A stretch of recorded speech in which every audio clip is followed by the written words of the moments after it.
Hey guys, we're trying what's called a flipped classroom, and that's where the lecture part isn't done in the class. We do other things then, but the lecture is done outside the class, in this case, a YouTube video. So we're going to cover voting campaigns and elections, as well as the final chapter on the media. Notice we have a discussion board. Don't forget, only do 10 of 12. I'm only counting the 10, and there is no assignment this week. We've got learning objectives here about campaigns, party caucuses, the role of the Electoral College, court rulings on campaign finance, the significance and impact of polling, which failed miserably in 2016, and assessing the effectiveness of U.S. campaigns. So here we go.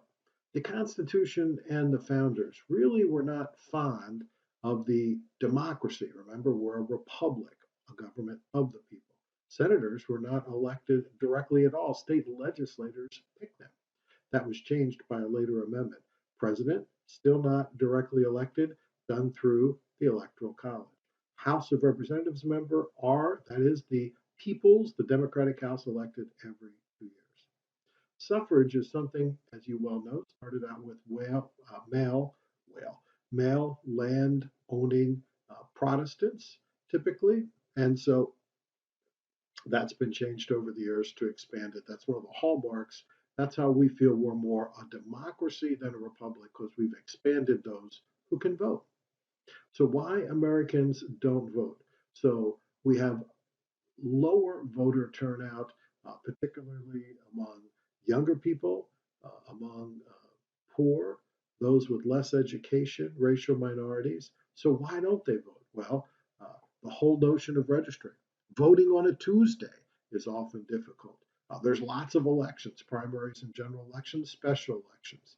People don't feel connected. That's what efficacy is. People are not as connected to the political party, and there's apathy out there. So the voter mobilization is the efforts by the parties to get out the vote. Worked well. I'm going to highlight 2016. Both sides had record vote, just that one seemed to get a little bit more than the other one. The motor voter bill, so that's number 31 on the study guide. That's where you can register to vote when you do your driver's license. So why Americans don't vote? There's also this social connectedness. People are not participating as much in groups and community. And there's also a change through the generations. So active generations replaced by less politically engaged one. I think Obama did a good job. Bernie Sanders did a good job of reinvigorating younger people to vote again. The rational non-voter is someone who says, well, I really can't make a difference. Uh, I have to find other motivating reasons to vote.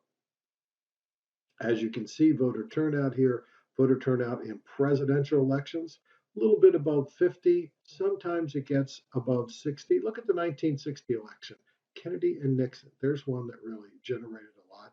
And if we look at the 2012 election, Obama had slightly over 60%. Again, really generated a lot. And I would say that voter turnout is projected at 4.7% higher than before. It'll be well over 60%. So both parties did a good job. See, the midterm election, the midterm turnout is always a good 20 points lower, typically. So, does not voting matter? And some argue that lower voter turnout rate does have significant consequences for democracy.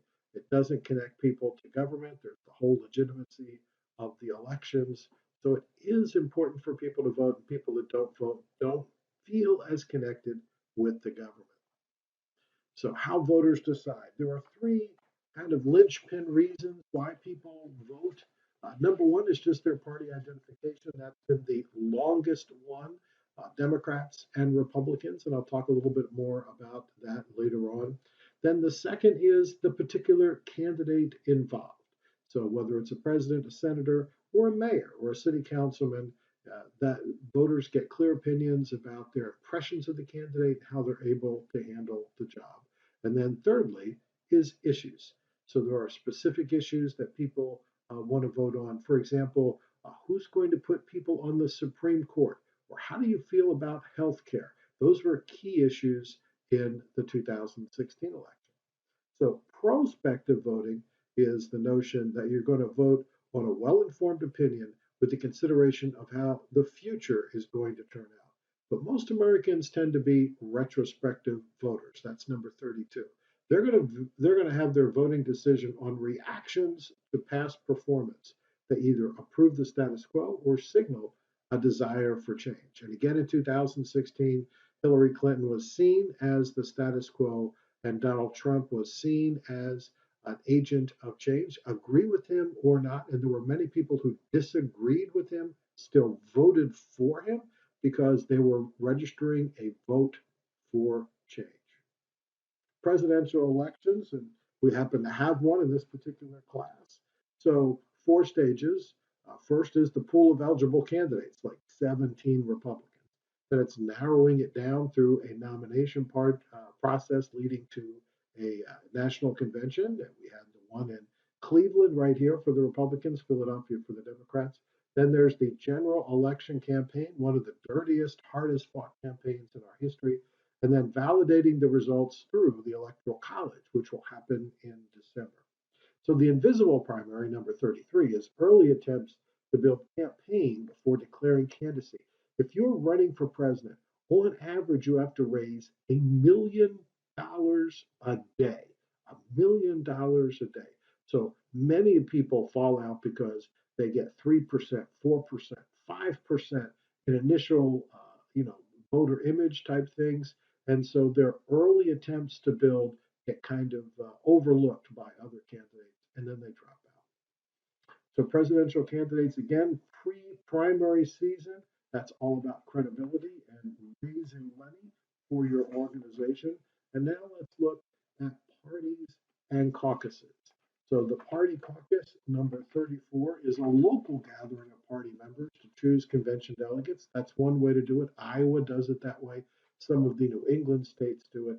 Most states use a presidential primary. That's an election where voters choose the delegates, usually binding them for one round at their national convention. And we've talked before about open and closed primaries. Ohio is an open primary state. That's number 36. So I could go to the polls on nominating day and vote in either the Republican or the Democratic primary. In closed primary states, you can only vote in the party to which you are registered, which is how Kentucky does it. So front loading is scheduling a bunch of primaries, the early Tuesday primaries that are done in March and April to try to get momentum for someone's campaign.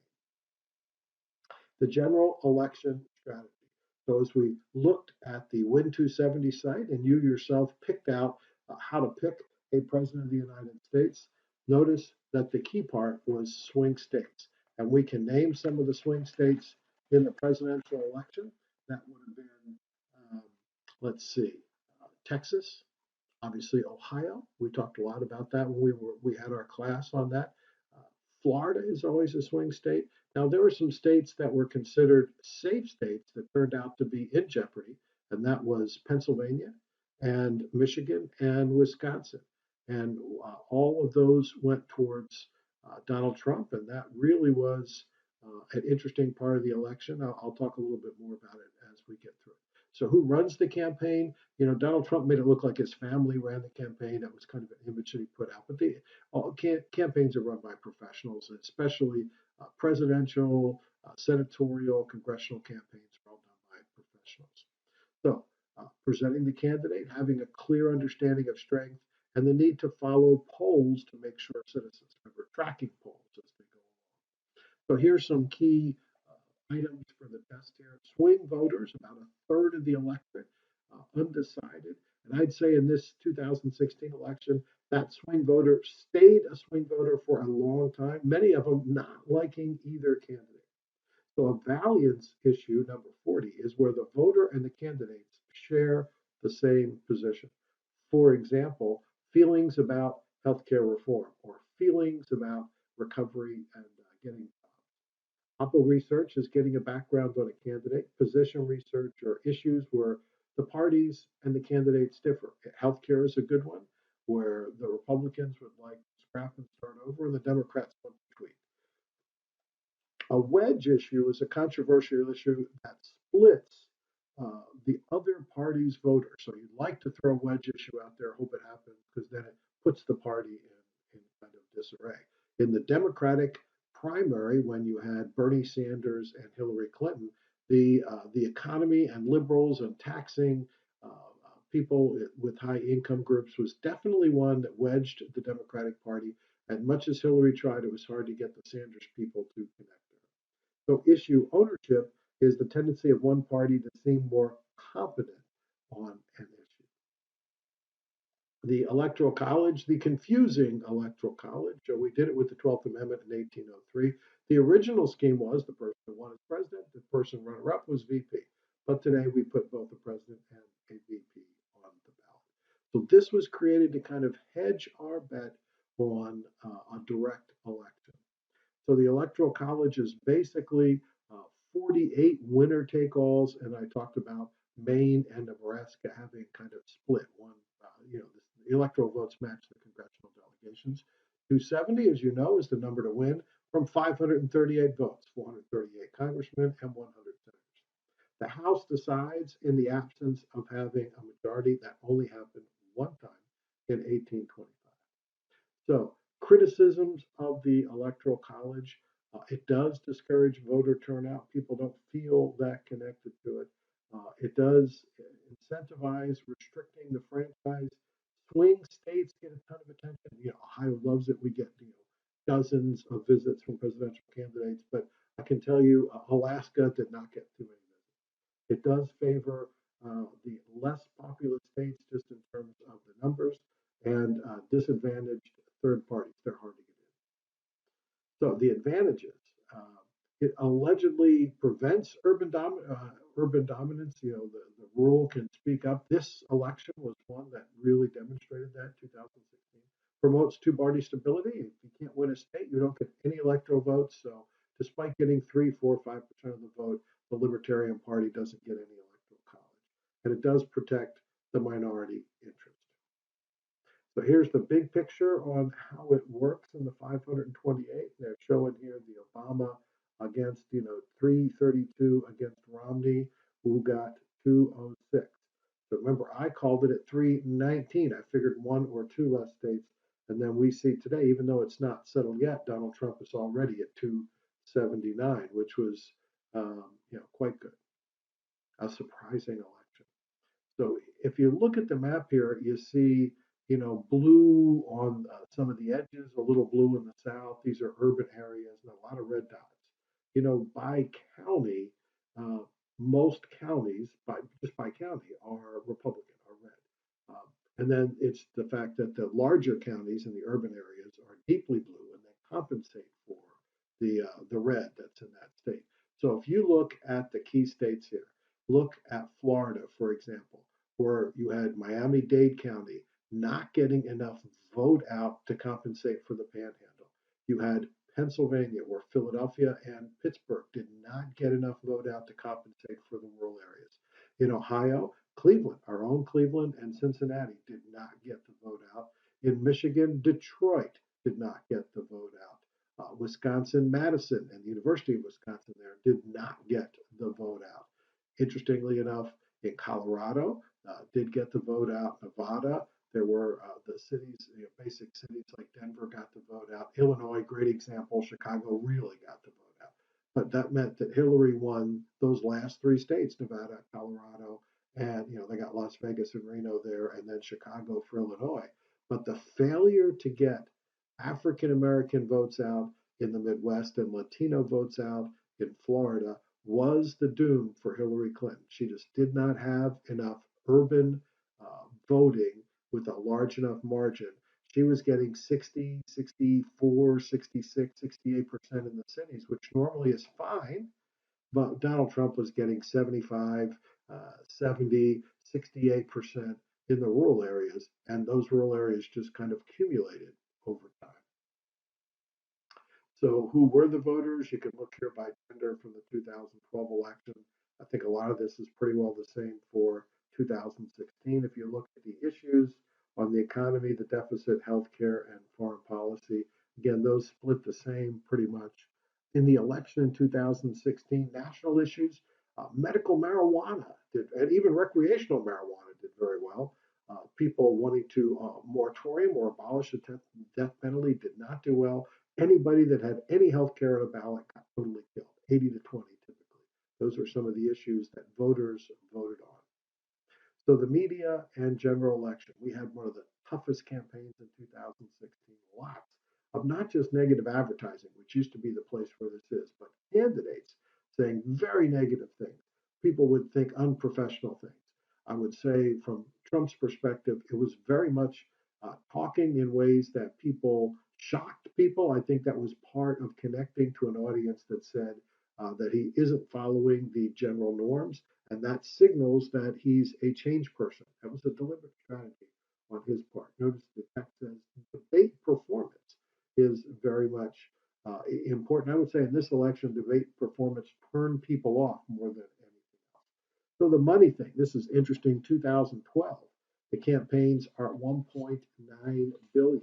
So before, I looked up the 2016 election, and Hillary had 700 million, and Trump only 300 million. So they spent basically a little over $1 billion.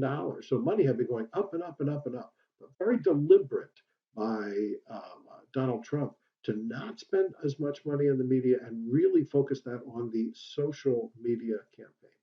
Now, people get matching funds. That's number 43. These are optional and subject to a $50 million limit. And money comes in two ways. Hard money is money that's regulating to the contributions. It's money directly on the campaign. Soft money, number 44, unregulated, indirect funding. So those are get out the vote campaigns or issue campaigns run by people that are not connected directly to the campaign. The issue advocacy ads is what they're called. In terms of Supreme Court cases, one of the learning outcomes, Citizens United versus FEC in 2010, 5-4 Supreme Court that basically said that money given to a political campaign is a First Amendment right and therefore unlimited spending. And that's been a huge boon to people in elections in the last few years. So I've already talked a little bit about the money, how it keeps going up and up and up. And we'll see, even though we had the McCain-Feingold Act, which was declared unconstitutional in the Citizens United case, we'll see if there'll be any electoral reform in the new administration. So increase in total spending, here's look at it from 96, 2000, whoop, straight up. Electoral mandate. So that's the perception that the election signals a broad support for the winner's proposed policy. Donald Trump feels that he has a mandate. It's going to be interesting to see what that is. Mandate to stop immigration into this country, a mandate to change, scrap, rebuild healthcare reform, a mandate to get the economy working again and connected to that a strong international presence, reworking trade agreements and other things to stop things going abroad. So democracy is better off with different types of voters, both rational and irrational, informed and uninformed. The whole point is if everybody participates, it's a good system. So elections do make a difference, particularly at the local level. Well, that's all I've got here, and I hope this helps you well. We'll spend time in class on the essay and going over the specifics of the study guide. If you have any questions, just email me directly or send me a note through Blackboard. Hey, good job, guys.